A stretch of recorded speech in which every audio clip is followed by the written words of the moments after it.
Yeah, parece que ya estamos. So, bienvenidos a todos. It's good to have you all back. Of course, those of you joining for the very first time, welcome. This is Conchas y Café, one of the several Distill Arts programs that we have. My name is Luis Antonio Pichardo. I am the founder and executive director of Distill Arts. And of course, as always, I'm joined by our master teaching artist, Abraham Jaramillo. There he is. And today's session is going to be our first creative writing lesson of the spring semester, spring 2025. So, yeah, saludos a todos. Y por si quieren escuchar todo en español, obviamente nosotros somos bilingües, vamos a estar presentando la información en ambas idiomas, inglés y español. Y si por alguna razón tienen alguna pregunta, pueden usar el chat, ya sea en Instagram Live o en YouTube o hasta aquí en Zoom. Pueden poner sus preguntas ahí en el chat. Como yo no voy a dar la lección esta vez, yo voy a estar manejando el chat. But again, if at any time you want us to slow down, kind of ask a question, anything like that, I will be watching the chats, whether that be on Instagram, on YouTube, or Zoom. So you're welcome to ask away.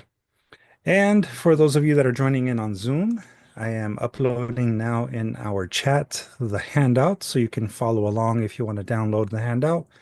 Para ustedes que están viendo aquí en Instagram Live or on YouTube, you can access all the handouts plus the recording of this specific creative writing lesson on our Google Class, our dedicated Google Class.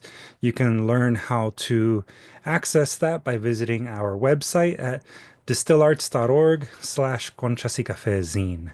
And for everyone watching along after the fact on the recording, I will put the link on the screen later. But yeah, welcome everybody. It's good to have you all here. And with that, I'll pass it on to Abraham Jaramillo. Buenas noches. Good night to everyone. Again, welcome back to Conchas y Café. It's been an interesting year, but I'm still excited. And really thankful for everyone who is here. And so let's begin before. Okay, let's share this. Yeah, this is the one. This is the one. Chat. Can everyone see? Simón. Excellent. So I'm super excited for you guys to introduce you to this character. Estoy emocionado de enseñarles este personaje. And so it's not the actual person under the helmet. So no es la persona con el casco. Esto se llama Sequoia sempervirens, que es it's coastal redwood. Sequoia is a name after Sequoia, a member of the Cherokee tribe, who created a writing system for the Cherokee language. Sempervirens means evergreen. Other common names, coastal redwood and California redwood. So, como les decía, esto se llama Sequoia sempervirens, es el nombre científico, y Sequoia costera es el nombre común. Y el nombre proviene el nombre de Sequoia, un miembro de una tribu de Cherokee que creó un sistema de escritura para el idioma Cherokee. Sempervirens significa siempre verde. Otros nombres comunes vienen de Sequoia costera y Sequoia de California. So, redwoods roots help provide clean water and habitat for endangered coho salmon to lay their eggs. They also intertwine their roots with each other to stabilize one another and share nutrients. Las raíces de la secoya ayudan a purificar agua limpia y un hábitat para el salmón coho en peligro de extinción para que ponga sus huevos. También entrelazan sus raíces entre sí para estabilizarse y compartir nutrientes. Redwoods have survived for millions of years, with some fossils dating back to the Jurassic Age of dinosaurs. Las secoyas han sobrevivido durante millones de años y algunos fósiles se remontan a la era jurásica de los dinosaurios. Their bark can be up to a foot thick and full of tannins that protect it from bugs, rats, and fire, so it can live for thousands of years. Unfortunately, that is why 5% of all growths were cut down for lumber. So, corteza puede tener hasta un pie de espesor y estar llena de taninos que la protegen de los insectos, la putrefacción y el fuego para que pueda vivir miles de años. Desgraciadamente, por esta razón, se talaron el 5% de los bosques antiguos para obtener madera. Fire can burn a cave-like hole in a living redwood where owls and bats like to live. El fuego puede quemar un agujero parecido a una cueva en secoyas vivas donde les gusta vivir a los búhos y murciélagos. Redwoods leaves clean air by pulling in carbon and so storing more than any other tree. They can also drink from fog and help make rain. La secoya deja aire limpio al absorber carbono y almacenar más que cualquier otro árbol. También pueden beber de la niebla y ayudar a producir lluvia. Redwoods can be so big and old that other trees and plants live in their branches and trunks. Las secoyas pueden ser tan grandes y viejas que otros árboles y plantas viven en sus ramas y troncos. Creatures like the wandering salamander can live their entire life in redwood canopy. Criaturas como la salamandra errante pueden vivir toda su vida en un dosel de la secoya. Endangered marbled murrelets lay their eggs on the upper branches. Los múrgulos jaspeados en peligro de extinción ponen sus huevos en las ramas superiores. Redwoods are the tallest trees on earth, reaching more than 350 feet high. Las secoyas son los árboles más altos del mundo y alcanzan más de 350 pies de altura. As you guys can see, I still haven't reached the top. And we're getting there. We just need a little more climbing. Oh, there's another climber. We're getting there. Here we are. There you go. So,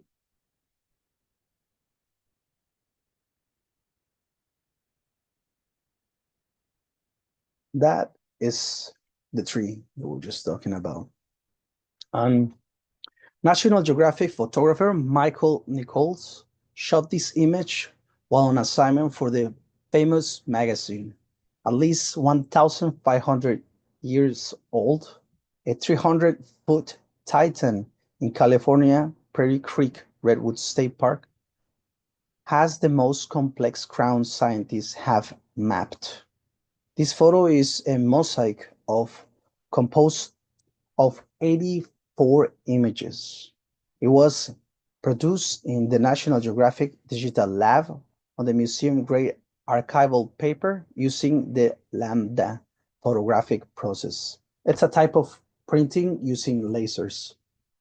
En español, el fotógrafo de National Geographic, Michael Nichols, tomó esta imagen mientras trabajaba para la famosa revista, con al menos 1,500 años de antigüedad, un titán de 300 pies en el Parque Estatal Prairie Creek Redwoods de California. Tiene la corona más compleja que los científicos hayan cartografiado. Esta foto es un mosaico compuesto por 84 imágenes. Fue producido en el laboratorio digital de National Geographic en papel archivo apto para museo mediante el proceso fotográfico Lambda, que como lo estaba diciendo es un tipo de impresora que usa láseres para hacer unas imágenes hermosas. And this is just some of the info I wanted to share about this amazing tree. Um, but the features that I wanted to actually show you is this. So this little thing here, the small egg-shaped cone looks like a miniature giant sequoia cones. They are hard and woody, with scales that look like lips. Los conos pequeños con forma de huevo parecen conos de secoya gigante en miniatura. Son duros y leñosos con escamas que parecen labios. And yes, like I said, it seems like they're like the giant sequoia, and it's because here is the giant sequoia and the coastal redwood are similar kind of trees. One is the tallest, as we said, like 350, 500 feet. The other one's not as tall, but it's bigger, so they're heavier, which are the giant sequoias that live around Kings Canyon, Yosemite area, those mountains, the Sierras. And the coastal redwoods live, of course, to the coast of California. And again, they have a lot of similitudes, like the seeds that we're talking about, which are the cones.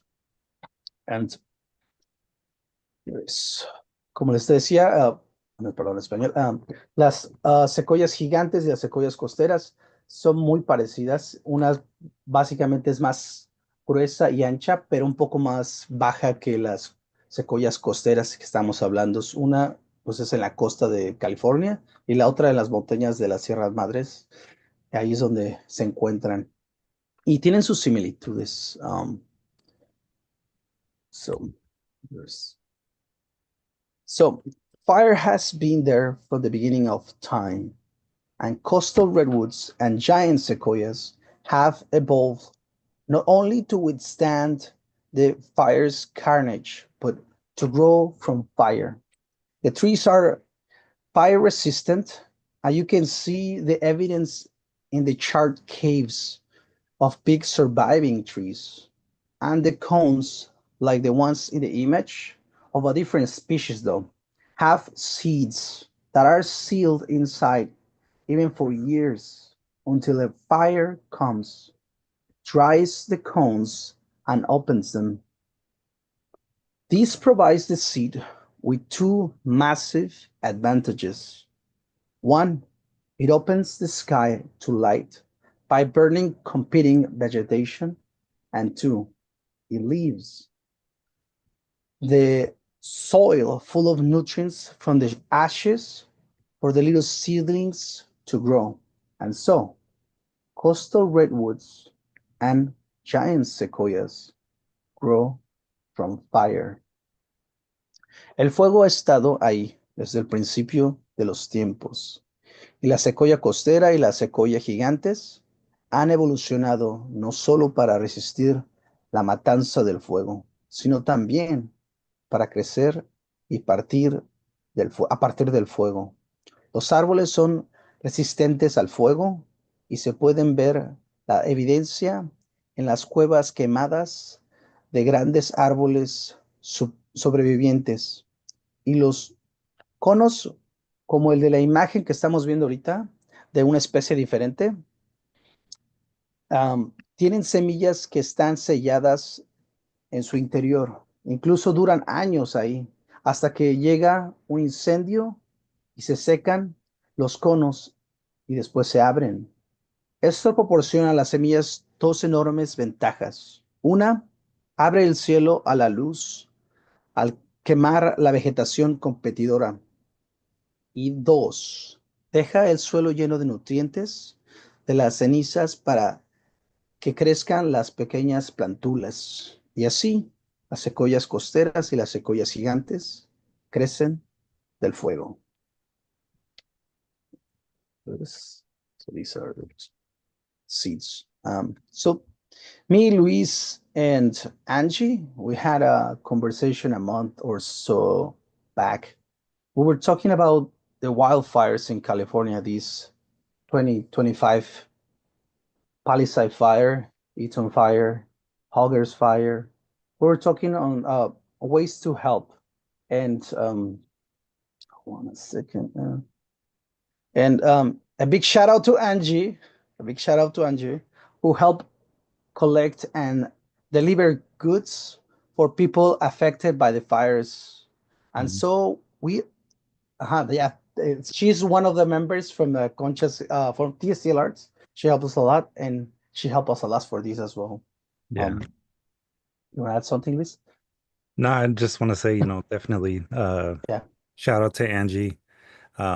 It was really because of her that we were able to give some donations and supplies and things for people in the first couple of weeks after the fires. So, Yes. yeah. Thank you very much. And so we were already had a theme for this Conchas y Café, but we wanted to address, um, open the conversation on how to rebuild after fire, and as well as other things. So here we are in this new Conchas y Café, and I want to ask you, what is in your mind on the subject of the fires and these amazing trees? And let me just go for the English version, just so we're, but in the meantime, I'll leave you with these questions already. So, Luis, Angie y yo tuvimos una conversación hace aproximadamente un mes. Estábamos hablando de los incendios forestales en California este 2025, Palisades Fire, Eaton Fire, Hoggers Fire. Estábamos hablando sobre formas de ayudar y una gran agradecimiento para Angie, que es la foto que estábamos hablando acá arriba, porque Mhm. nos ayudó demasiado a juntar víveres y cosas para la gente afectada por los fuegos. Y pues ya teníamos un tema sobre para Conchas, pero decidimos cambiarlo porque queríamos hablar sobre los incendios y, como les decía, quería preguntarles a ustedes que están aquí, ¿qué tienen en mente sobre el tema de los incendios y estos increíbles árboles? So I'll open the chat for you and you can raise your hand or speak whenever you guys are ready. I want to hear from you. I think to me, one of the biggest things is obviously the size of the trees, and sabiendo que estos árboles crecen a la altura de un edificio como de 30 pisos. I mean, that's massive. And this photo by itself is amazing. So I really, shout out to Abraham for presenting that photo to us. And all this other information that's really awesome. River wrote in the chat, es más poderoso que puedo comprender. I think de lo que puedo comprender. It's more powerful than I can really understand. Yeah.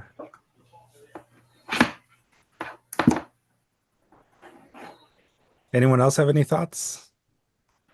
Anything that maybe surprised them? Eric in the chat wrote, in resilience, rise like the great sequoia, live a longer life. Getting poetic on us already. Nice, yes. Yeah, like Luis mentioned, I told him like I saw this image in one of those magazines long time ago.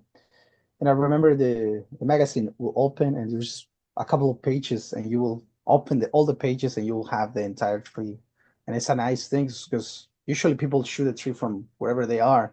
But these ones, they have a system and will like pulleys that will raise the camera all the way. So you will have a straight photo and a better way to actually perceive the size of it. Because sometimes you can only see things from one angle. But once you see it like its entirety, it's amazing. Yeah. Yeah. Sonia wrote in the chat, the fact that a cave can burn inside the tree, that is just amazing. Sad that Yes. they are being cut down. Yeah, Yeah. I agree. Well, now they're being more protective, but it was a time in history that they were cutting them down. Even the Gamble House in Pasadena, because I did a tour for the house, they were Hmm. saying some of the structures, especially the outside chips that they have in the outside of the house, they Hmm. were for redwood. But now that because they're hard to find, they actually found it from somebody listed from an old house. They were selling some of the stuff, and so the conservancy of the house bought all of the material they could because they know that it's not as easy to obtain nowadays. Yeah. Yeah, but imagínense, I mean, the bark itself can grow to be a foot thick, like Yeah. 12 inches thick. That's the bark alone. That could make a lot of paper. Yeah, house's paper, but it's a unique type of wood. It's very spongy because it Mhm. uses a lot of the fog to absorb Oh, water. Because to get to that height, you cannot just absorb water from the floor. It just doesn't reach that high. So you yeah. need some of those elements of water, which they absorb and also they unleash. That's why I said that sometimes they make rain. If you have a good growth of trees Yeah. and a forest, it will make rain by the trees. Like that's Wow. amazing. Yeah, if you can go to one of these two places, I highly suggest they're amazing. Mhm. Um, well, if and what about the fires, guys? Have any of you have been affected or heard anything? Well, besides all the ash that we had as well. Yeah. Yeah. I mean, if you live here in the LA area, it was a very tense week when the fires were running. So I know I'm still, kind of in my own way, still recovering from it too. So Yeah. Well, yeah, that's a lot of people who lost their houses that we know, and all yeah. the health problems that we have, plus all the debris and all that stuff is gonna contaminate nature. We have Tori. Yeah, Tori wrote a question in the chat for you. She's wondering if you studied botany or did you do research for this presentation? Well, Thank I you for. already, well, I'm not a professional botanist, but I'm like I love documentaries and I do a lot of photography, so I already have a lot of these things. I just double research, like whenever I do a project, I research again just to have maybe new facts that I didn't know, and which you end up with good stuff. And I'll have the resources at the end of the class, so you guys can copy and paste. Or also, I think maybe they're in the handout, but I'm not 100% sure. Yeah, they're in the Mhm. handout too. So if you want to Excellent. double check the work, Yeah. yeah, you can. No, but you'll find a lot of stuff. I didn't put everything that I read, Yeah, but it's a lot of cool things that you can find about like nature, and from it we learn and maybe apply it to our own lives, right? yeah, And talking about that, muchas gracias. Pues como les iba diciendo, muy interesante que todos estamos ya entrados en este tema de estos árboles gigantes, ¿verdad? Porque les traje una pieza que, pues, bueno, ya que Tari, la Tauri ya la vi muy emocionada, just the South Tauri, hopefully she can help us read this piece if she has the ability to. I don't know, sometimes people's somewhere they cannot read, so, but yeah. do you think you can read this one, Tari? Yeah, I could read it. Awesome. Let me make it as big as I can so you guys can you read it from here? Yes. Excellent. So whenever you're ready and you guys can take notes, and we'll do the Spanish version after this. Okay? Whenever you're ready, Tori. All right. A Lion-Hearted Girl, March 2020. Redwood Child. I know I'm meant to feel like the world is an oyster. I have yet to crack like the guts and savory things of life lie just beyond the seemingly impassable barrier of youth. I am meant to love myself, to love others, expected to be grown up, but humble.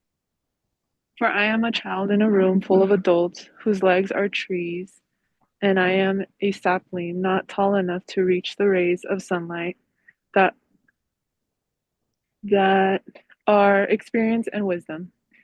But how am I to grow if you keep me in the shade? When will I be tall enough if you starve me with words of discouragement? Deny me the promise that something lies beyond the world I know now. How will I ever reach for the skies when you tell me this is the best it gets? That I should be grateful for the lack of I think we cut down. Harry, you still with us? Or is it my internet?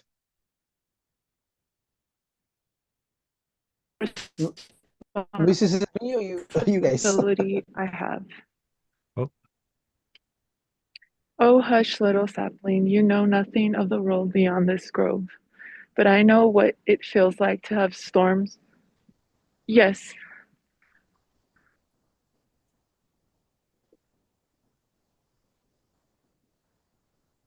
I think you might need to zoom out just a little bit. Oh, sorry. Oops. There. And I think, did we lose Tori again? Maybe it's on mute. Oh no? Well, Okay. Oh, well, just to continue, just because I know, like, I can finish it. you want to finish it? Yeah, I'll Okay. finish it for Just us. in case. I know sometimes the internet doesn't work. Yeah. Oh, hush, little sapling, you know nothing of the world beyond this grove. But I know what it feels like to have storms sweep through. I have felt lightning on my skin as I witness injustice and shameful rain as I stay rooted to the ground. I beg of you, let me through. Part your branches so I may shoot forward into the sky. Sing me songs of luck as I climb higher and higher. No longer sapling, but great redwood. My skin may grow rough, but I will grow richer in all the things one needs for happiness. Rich in love, rich in passion, rich in character and empathy. I will relish those savory things of life as they spill out before me, work to catch them before they are swallowed up by the unfortunate decomposition that happens to all missed opportunities. And when you are tired and sunburnt, let me give you shade as you gave me, a great redwood child holding the sun up with her branches and the world down with her roots. Thank you, guys. Thank you, Tori and Luis. Nice teamwork. And does anyone wants to try the one in Spanish? Is everybody, ¿hay alguien que quiera leerlo en español? Yo lo puedo leer. Eso, entrémosle. Cuando quiera, ahí está. Ok. Una niña con corazón de león, marzo. Oh, Sí, 2020. ese es su nombre de la que escribió el poema. Ok. Ah, niña secoya.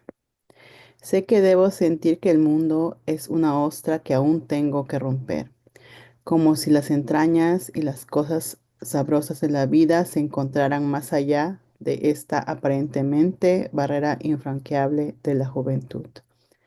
Estoy destinada am, a amarme a mí misma para amar a los demás. Se espera que sea mayor, pero humilde, porque soy una niña en una habitación llena de adultos cuyas piernas son árboles y soy un retoño que no es lo suficientemente alto como para alcanzar los rayos del sol que son experiencia y sabiduría.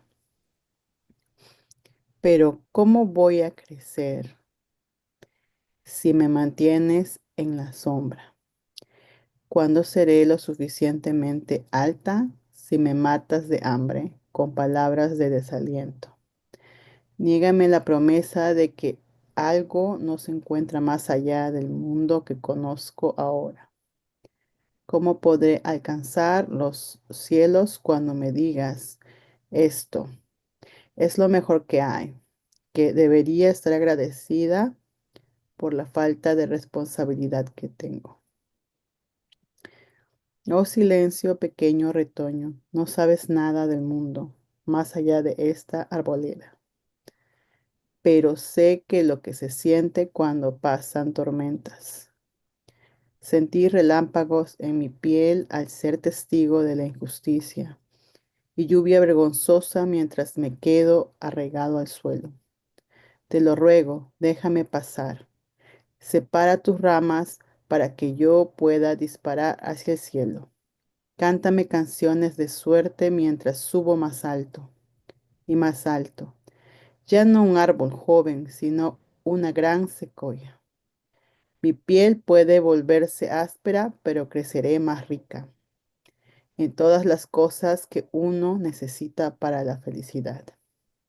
Rica en amor, rica en pasión, rica en carácter y empatía. Disfrutaré de esas cosas sabrosas de la vida a medida que se derramen ante mí. Trabajaré para atraparlos antes de que sean tragados por la desafortunada descomposición que ocurre con todas las oportunidades perdidas. Y cuando estés cansada y quemada por el sol, déjame darte sombra como tú la diste. Yo, una gran niña secoya, que sostiene el sol con sus ramas y el mundo abajo con sus raíces. Muy bien, muy bien. Nice. So what do you guys think about this poem? ¿Qué piensan acerca de este poema? Niña Secoya.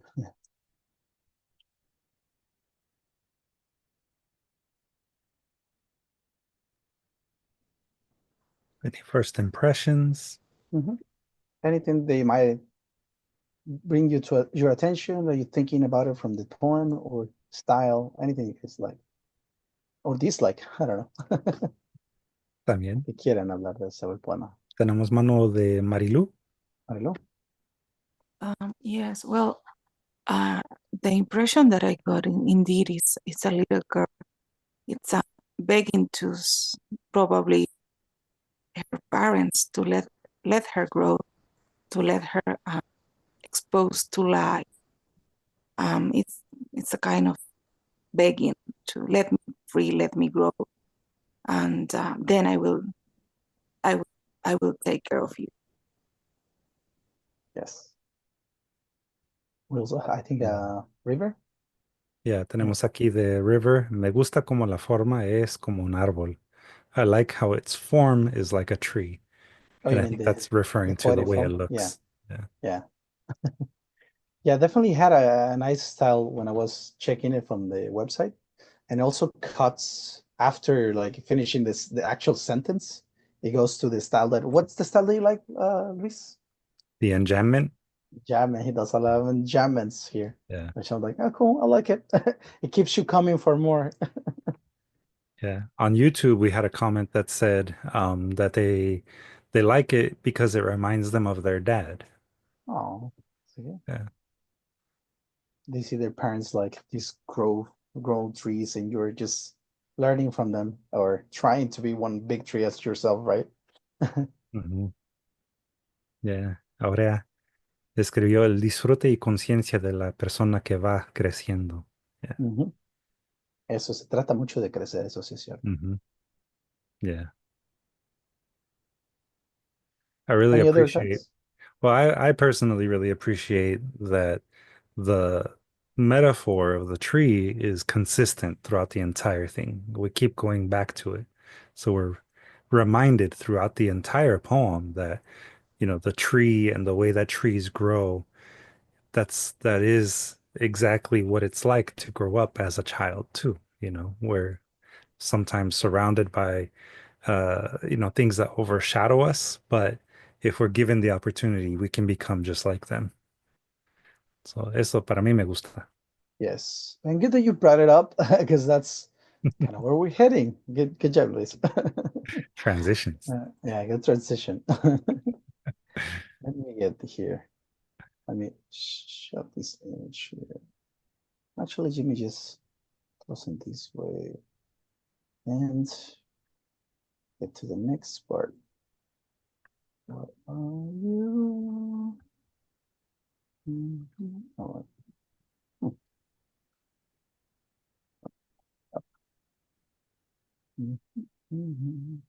So, yes, today we're going to be talking about simile and metaphor.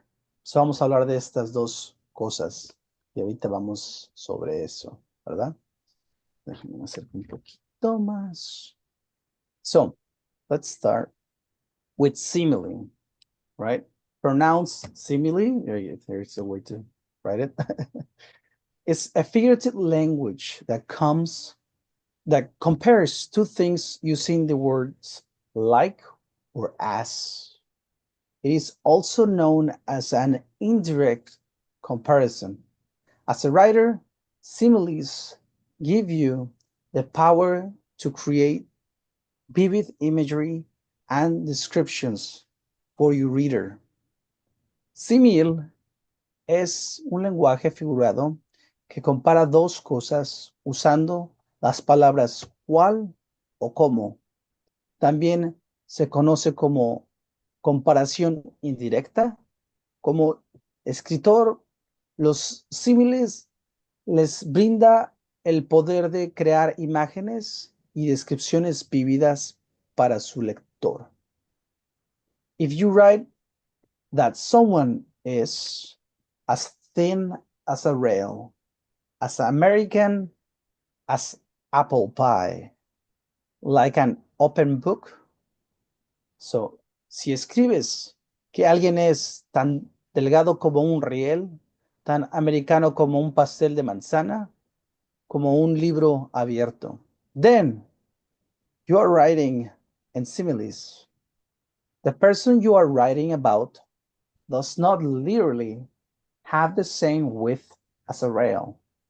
The comparison between the characters and the rail creates a better image for the reader than saying she's skinny. So it's a better way of describing, right? Entonces, estás escribiendo, si has usado los ejemplos anteriores, las personas sobre la que estás describiendo no tiene literalmente el mismo ancho que un riel. La comparación entre el personaje y el riel crean una mejor imagen para el lector que decir, ella está delgada. So dices más, oh, está tan flaca como una escoba, ¿verdad? So similes are a great way to enhance your writing imagery. But use them too often and your reader might become confused or even bored. So keep in mind that. Los símiles son una excelente manera de mejorar las imágenes de su escritura, pero si los usas con demasiada frecuencia, el lector puede confundirse o aburrirse. Imagine reading a passage where three characters are described as brave as a lion, busy as a bee, and cold as ice. All three similes are descriptive on their own, but when packaged together, they lose their power. Similes are like accessories. They can enhance an outfit or they can overwhelm it. Okay? Imagínese leer un pasaje en el que se describe a tres personajes, como valiente como un león, ocupado como una abeja y frío como el hielo. Los tres símiles son descriptivos por sí solos, pero cuando se combinan pierden su poder. Los símiles son como accesorios, pueden realzar un conjunto o pueden abrumarlo. So, from here, any questions on similes? ¿Alguna pregunta en similes de lo que hemos hablado ahorita? Y si quieren, pueden darme ejemplos si quieren. Personally, I like that the definition for similes at the very end there is described using a simile. There you go. ¿Alguna pregunta? ¿Cómo se usan estas? No? Okay. These ones are easy, but definitely it's a good way to have an idea what they are and how to use them, right? Also, here is telling us like sometimes you don't want to overuse them, right? And we'll get into a little more of that as well. So now that we have talked about similes, let's move on to metaphor. There you go. Metaphor is a direct comparison. See, it's direct. The other one was indirect. This is direct comparison between two things. Metaphors don't suggest one thing is like another. They declare that one thing is another. Love is a battlefield. He is the black sheep of the family. You are my lucky star, right?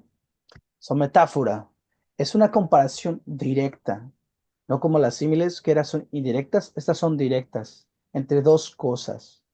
Las metáforas no se sugieren que es una cosa sea igual que otra, declaran que una cosa es otra. El amor es un campo de batalla. Es la oveja negra de la familia. Eres mi estrella de la suerte. Metaphors are abundant in our language, and often you won't even know you are using them. If somebody asks you, do I make myself clear? And you answer, crystal, you have replied using a metaphor. The request has the same clarity as that, as a transparency, as a crystal, right? They're as transparent as a crystal, so you understood clearly what they were saying or asking from you. La metáfora abunda en nuestro idioma y a menudo ni siquiera sabrás que la estás usando. Si alguien pregunta, ¿debo ser claro? Y usted le responde, cristal. Hasta has respondido usando una metáfora. Su petición tiene la misma claridad que un cristal transparente. Y esta se me hizo un poco diferente porque yo creo que esta la usamos en español más como símil, porque decimos tan claro como el cristal, no decimos que cristal. So, eso se me hizo la traducción un poquito así. So, ¿tienen algún ejemplo que ustedes me puedan dar para una metáfora que ustedes usen en la vida real? Ah. Like Elena is having fun. Tú, Luis, ¿no te acuerdas de una metáfora en español? Sí, que digas que la Uh, usas en el día. Chanfles. I didn't come prepared. Ah, está bien, está bien, está bien, está bien. Porque sobre todo estaba pensando en esta lo usamos más como símil que metáfora, porque le decimos como en vez de Mhm. es cristal, ¿verdad? Yeah. Como cuando le dices a alguien, es un cerdo, no dices, es como un cerdo, le dices, es un cerdo, ¿verdad? Puro pedo. Bueno, eso ya es Pero otro pedo, ¿verdad? ese es ahí tienen su ejemplo. Ese es otro pedo, ¿verdad? Sí, Eso. muy bien. And there you go. So, any questions so far before I continue? No. Dice Aurea, ¿dice algo? ¿Puedes leer, Luis? ¿Qué dice? Oh, yeah? No, that was from earlier. Okay, from before. Okay, just making sure. Yeah. Okay. Mm. Because a metaphor is more direct. One thing is another thing. It's a slightly stronger comparison. You should use metaphors to emphasize the comparison between two things. A simile, on the other hand, is more like a suggestion. It plants the image in the reader's head, but then the writing continues. Similes are better for descriptions you don't want the reader to dwell on for too long. And this is more of a taste thing. I don't know. All of them have their own strengths, right? Como una metáfora es más directa, una cosa es otra. Es una comparación un poco más fuerte. Debes utilizar metáforas para enfatizar las comparaciones entre dos cosas. Una simil, por otra parte, es más bien una sugerencia. Planta la imagen en la cabeza del lector, pero luego la escritura continúa. Los símiles son mejores para descripciones en las que no deseas que el lector se detenga por mucho tiempo. So, pues a veces como que sí, me he dado cuenta que hay, sobre todo nos ha tocado poemas donde utilizan muchas símiles y no creo que ayuda a veces porque si estás escribiendo una cosa y comienzas a cambiarla de ejemplos, ya no te quedas con la idea que tenías, entonces te perdiste entre esos. Por eso yo pienso que a veces metáforas ayudan un poco más si te quedas con el sujeto que estás hablando, como si le continúas con el mismo, como el poema que hicimos, like the poem that we did, they stuck with the redwood from the beginning of the poem till the end. So we were seeing all those details, but without losing, or like, oh, what is she talking about? We knew it was a redwood from the beginning towards the end, right? So that's a good thing. Any questions? ¿Alguna pregunta más? Luis, ¿algo que quieras añadir para eso? No, I think that's pretty accurate. I mean, you could think of un símil es más pasajero, Ujú, right? At the very end, it says there that it's a simile is used for a brief description that you don't want someone to think too much about. I think it really is accurate to say that it's a suggestion. It's a ujú. suggestion of a comparison. But the metaphor is strong. The metaphor is going to be a building block that you can keep adding to, whereas a simile is something that you really can only use once. So that's another way to think about it. Yeah. Because again, we have received a lot of different works, and sometimes I think, okay, you can sprinkle here and there a couple of similes, but don't overuse them like we saying. And I Yeah. think a strong metaphors is when you stick with one thing. Don't try to do metaphors of everything, because otherwise you get confused of like what was the big like the thing you wanted to say. You Mhm. get lost in all the details, right? So Mhm. it's good to stick in one, maybe two. Let's see if that works, but I will say stick with one, right?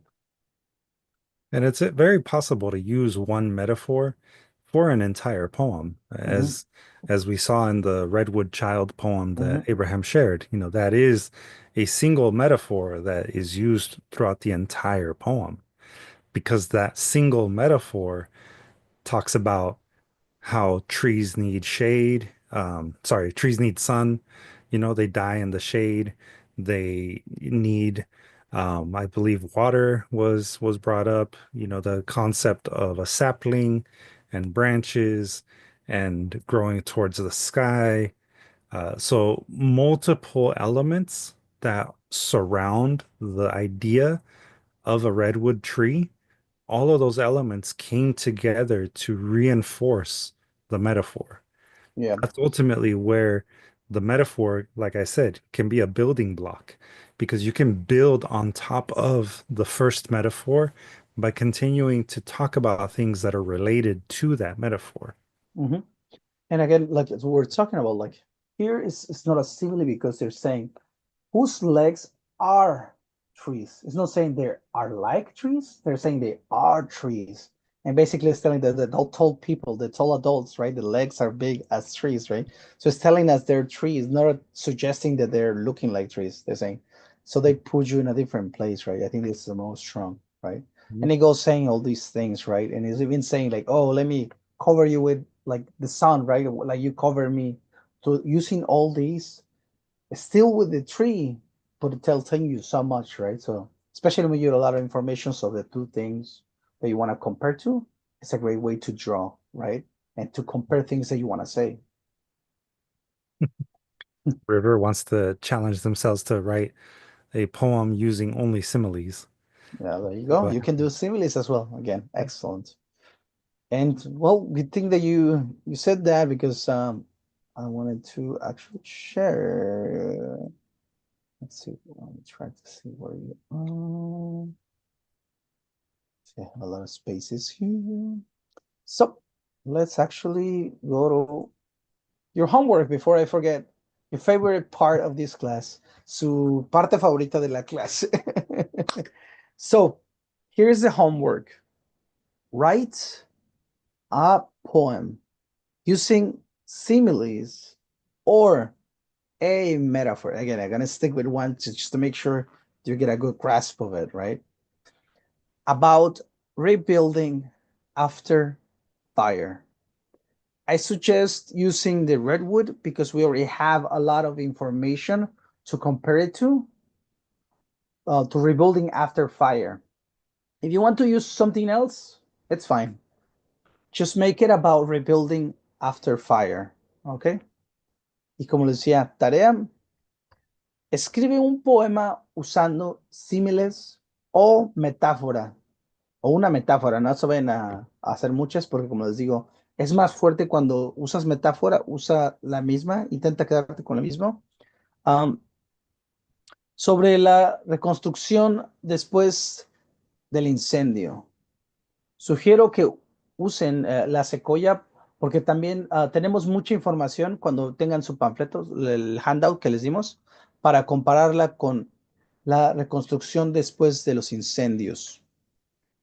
Si quieren usar algo más, o sea, otra cosa como ejemplo, sí se puede, pero yo les sugiero que se queden con las secoyas. Simplemente hazlo sobre la reconstrucción después del incendio. ¿Alguna pregunta sobre la tarea? Any questions about the homework? We do have a question from Sonia. It Mhm. says, does it have to be a poem? Can I write a vignette or short flash fiction? And the answer is yes. It can be either a vignette, short flash fiction, or a poem. It's entirely up to you. The main thing is that you practice using similes and metaphors. Yeah, yeah. And again, don't write a book, just as long as we can be managed for how many pages is the maximum, Luis? I don't know. 500 words or less, Okay, just in case. Yeah, just in case. Yeah. yeah. Pero sí, para solo repetir, puede ser lo que uno quiera, ¿verdad? Hasta incluso puede ser una obra de arte visual. Mhm. Um, Puede ser un poema, un, un párrafo, ah, ¿qué diría? Una obra de prosa. Mhm. Um, o sea, no hay límite de la forma que tome su tarea. Lo único que sí exigimos es que usen los similes y también metáfora Sí. en el elaborar de su trabajo. Sí, y acuérdense, estamos hablando ahorita por este tema, reconstrucción, y nada más por esta clase a lo menos, reconstrucción después del fuego. Ustedes tomen qué lo que es el fuego para ustedes, qué es reconstruir después de un fuego. Así no les puedo decir. Nosotros tomamos, por ejemplo, pues los fuegos que tuvimos hace poco, porque pensamos que es muy relevante, pero puede ser otra reconstrucción de fuego, sobre ustedes como, depende cómo ustedes lo tomen, ¿verdad? Ujú. So, De hecho, el again, fuego it's hasta the puede way. ser el metáfora. Yeah, it could be the fire after your ex. I don't know, something like that. So it's up to you guys on the specifics of the subject, but try to make it rebuilding after fire. Okay. And just because, I say, where is it? Well, we have the works cited here just in case some of the works that I got some information from or images as well, just to give you a quick, especially for the people on YouTube. Mhm. And if we can put in the information, we'll put it. But anyways, it's here. There you go. And That's the the main works stuff. cited, those websites are also on the handout, Yes. which I did upload here on Zoom. They're also, the handout is also available on our Google Class, and anyone that is watching on the live streams, you're welcome to enroll completely so that you can have access to the handout as well as the recording of this video too. Yeah. And also wanted to show you. I also because again, I knew of this photo a long time ago, but and it definitely inspired me. So when I had a trip to the place, I took my own photo of this is called General Sherman. He is a giant sequoia. So he's around Kings Canyon. And as you can see, it's a little bit of a lot of photos as well stitched together to make it into one single image. The actual photo is actually bigger, so I can make it smaller to fit on the file. But yeah, as you can see, it's a bit different from the photo that we saw from National Geographic. This one, I'm standing from the bottom, so you can see the tree disappearing all the way up. But in the photo that we have from National Geographic, the guys follow the entire tree from like the same angle. So you can see here. Oh, let's see. So see, everything is the same. See? And my photo is just disappearing towards the top. It's a huge tree too. So Yeah. again, just encourage you to also to explore, to go check out, to get inspired, and to see how we are so similar to the things in nature, right? And any other questions before we go? ¿Alguna pregunta antes de que nos vayamos?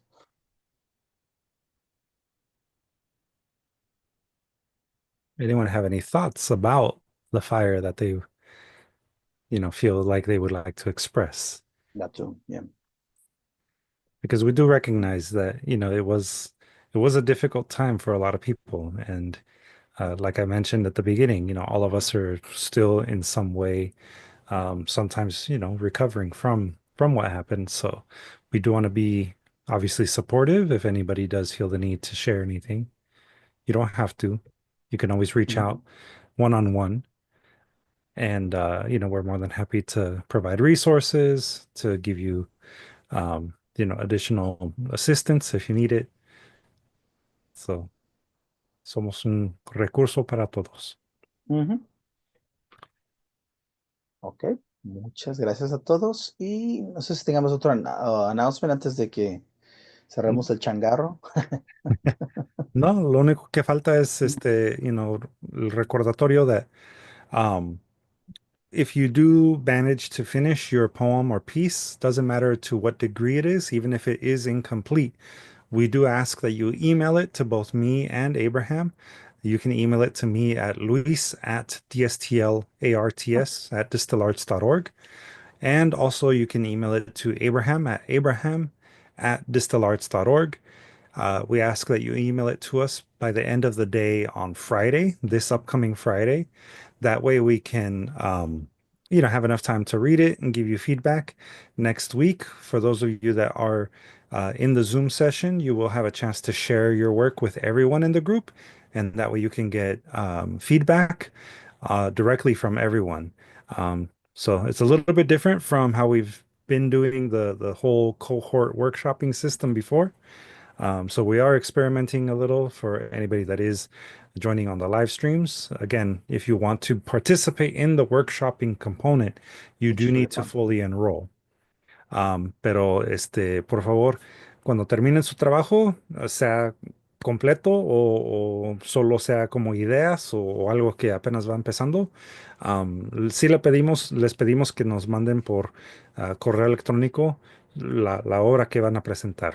Y así podemos darle notas, críticas constructivas antes del próximo martes. Si nos mandan todo por correo electrónico, para más tardar el viernes, este viernes que viene. Si les pasaste los emails, Luis, can you pass them on the chat? Aquí les Easy. pongo los emails en Mhm. el chat para que los tengan aquí a la mano.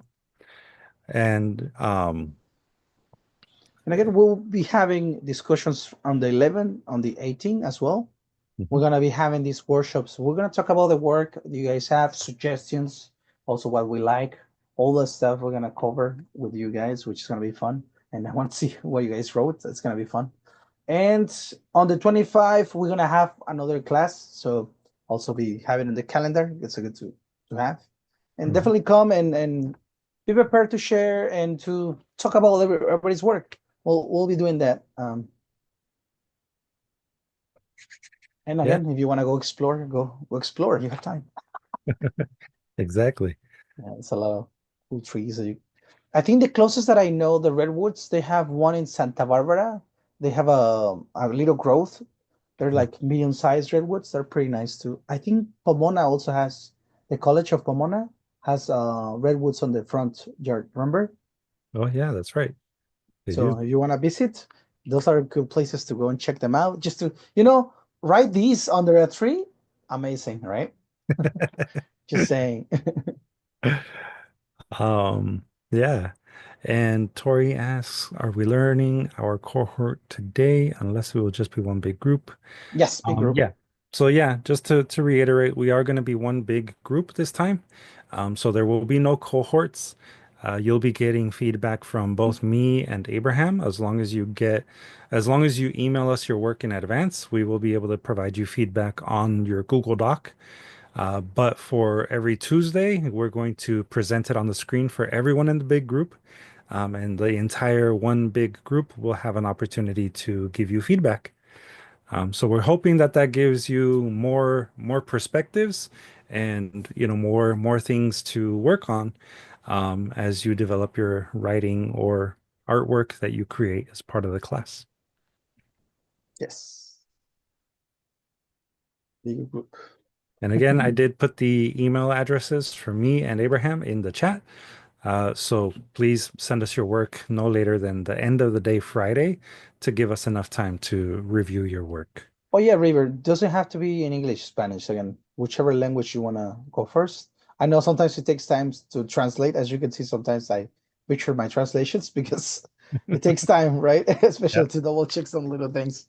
But definitely, whenever you have the chance, I mean, as long as you have something to share and to work with, because at the end of the day, what we want is for you guys to have a chance to work with your poetry and make it better. And that's what we're for here for. So. Yeah, and to be clear, you don't have to translate if you don't want to. Incluso pueden escribir solo en español o solo en inglés. It's entirely up to you which language you prefer to write in. Um, Translation is optional. If you do want to submit a translated version of a poem or piece of writing that you share with us, you are welcome to submit that along with the original when it comes time to workshop, as well as when it comes time to submit work for publication. So, por eso mismo esta clase es una clase bilingüe. We do encourage people to really, use every tool that you come with. Se habla español. A veces. Poquito, poquito, mucho poquito.